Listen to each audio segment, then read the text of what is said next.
Hey everybody, welcome back to my channel. My name is Zara and today we are going to be doing a review of The Warrior Prophet by R. Scott Baker. This will be a non-spoiler review and I won't be going too deep into the plot and the philosophy and all of those fun things because I want to be doing that after I finish the entire trilogy. So today we're just going to be going through, as always, the things that I really liked and the things that, maybe I had a little bit of a gripe with.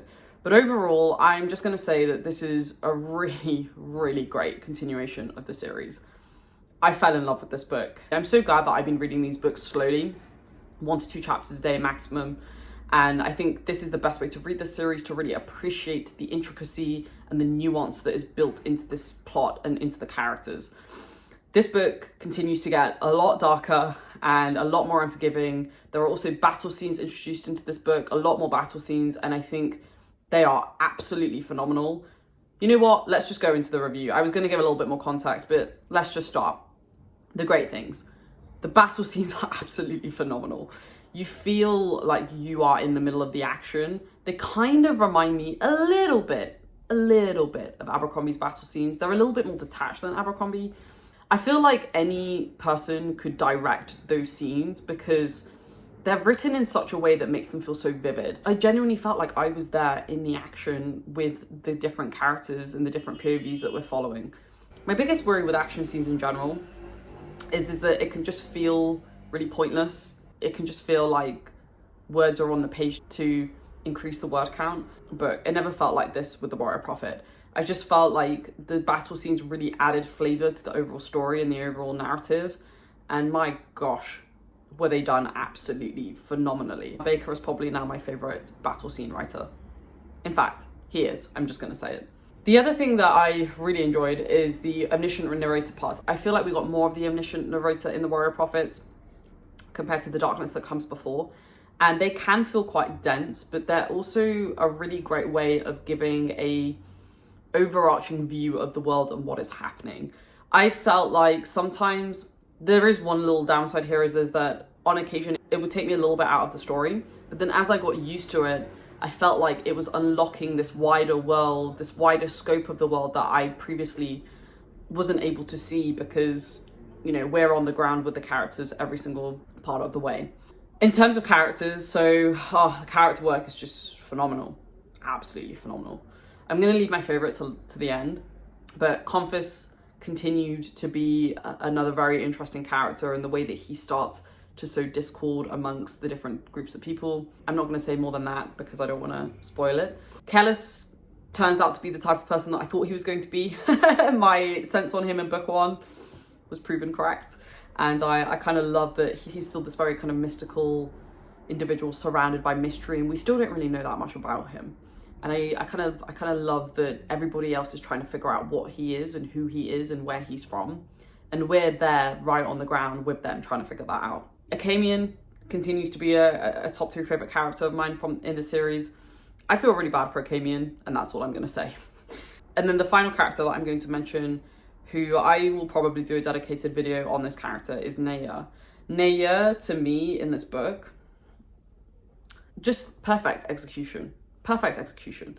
The way that Neya evolves from book 1 to book 2 is insane. He's still got a lot of those core characteristics that make Neya Neya, but we start to see him look at people, specifically one person, in a very different light, and it opens him up to us in a very different way to what we've experienced him.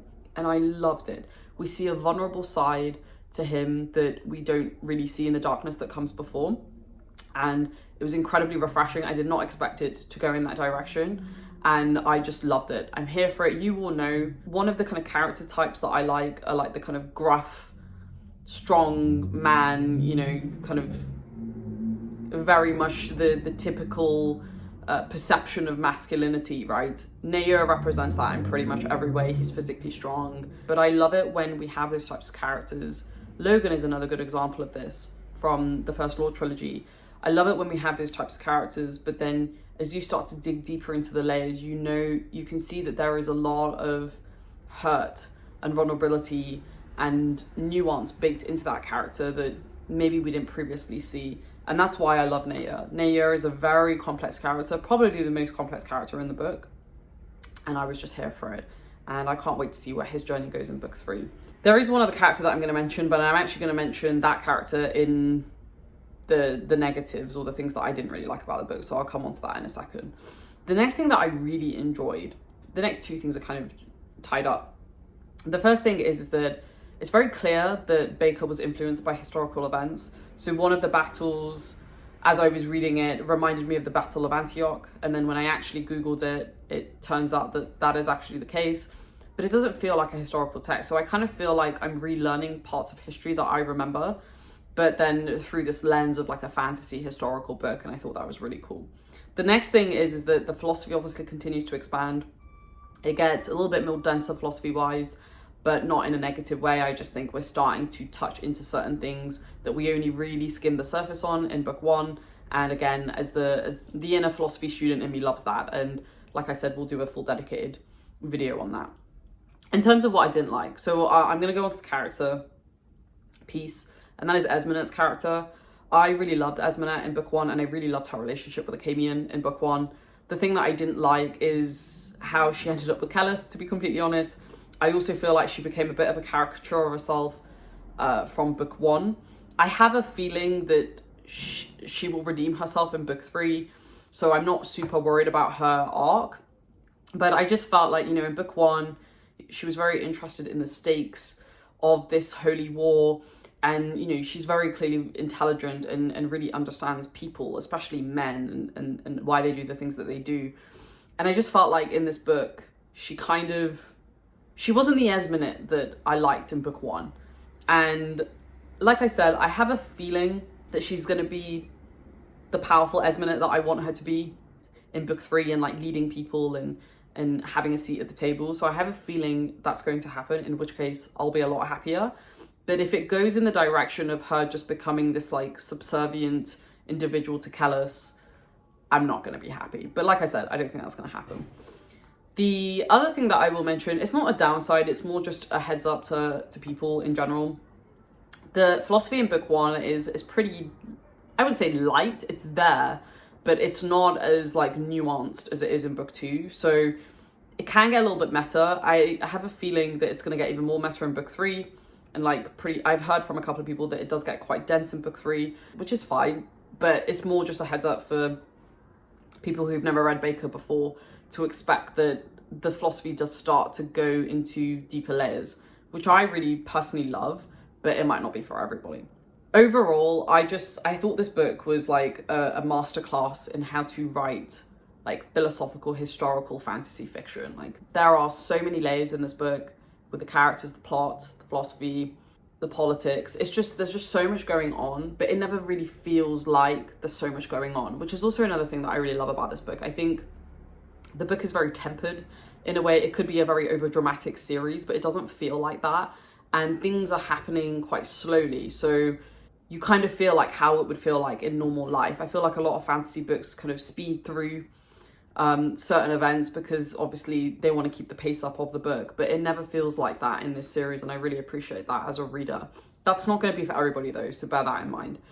So in terms of what I rated this book, I gave this book a 5 stars. I gave The Darkness That Comes Before like a 4.5/4.75. I think it's a 4.75 now that I've reflected on a little bit more. But The Warrior Prophet, I would give it 7 stars, 10 stars if I could. It was amazing. I really enjoyed it, and I cannot wait to read The Thousandfold Thought as a result. Let me know down below if you have read this book. I know quite a few have read this book and have been looking forward to this review, so let's chat about it down below.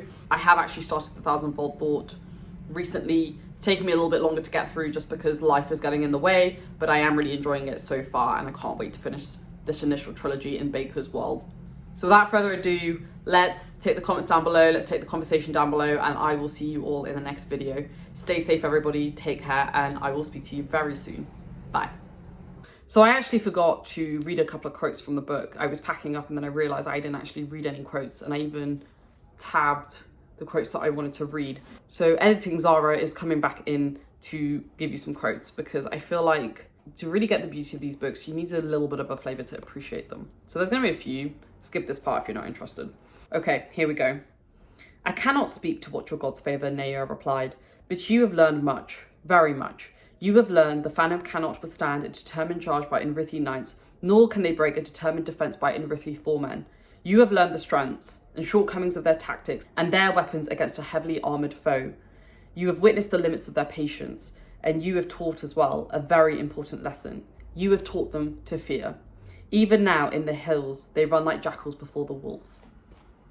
Neya is such a good character. Next one. Everywhere. Everywhere we're surrounded by the blessed and the cursed, the sacred and the profane. But our hearts are like hands, they grow callous to the world. And yet, like our hands, even the most callous heart will blister if overworked or chafed by something new. For some time we may feel the pinch, but we ignore it because we have so much work to do. Such a good quote. Next one. It was strange to be known, truly known, to be awaited rather than anticipated, to be accepted instead of believed, to be half another's elaborate habits, to be oneself continually foreshadowed in another's eyes. He's got so many quotable parts in this book. It's insane. All right, 3 more. Beliefs were the foundation of actions. Those who believed without doubting, he would say, acted without thinking.